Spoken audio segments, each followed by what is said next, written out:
কাবা শরীফ মানুষ যখন তাওয়াফ করে, এই তাওয়াফের ষষ্ঠ তাওয়াফে একটা দোয়া আছে।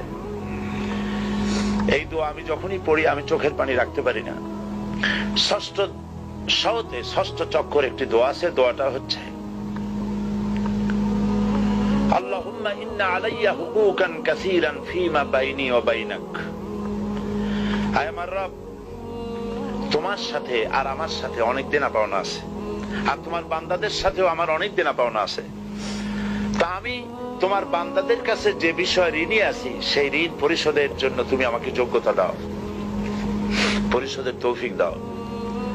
আর আমার কাছে তোমার দেনা আছে, তো আমার কাছে তোমার যে দেনা আছে সব দেনা তুমি শোধ করে দিয়েছো। আমার চোখ দিয়েছো, মুখ দিয়েছো, কান দিয়েছো, স্বাস্থ্য দিয়েছো, বউ দিয়েছো, বাচ্চা দিয়েছো, টাকা দিয়েছো। আমার কাছে সৃষ্টি করে তোমার যা দেনা ছিল তুমি সব তো শোধ করে দিয়েছো, কিন্তু তোমার দেনা তো আমি কিছুই শোধ করতে পারি। তোমার দেনা আমার শোধ করার একটা পথ আছে মাবুদ, সেই পথটা হলো তুমি আমার মাফ করে দাও।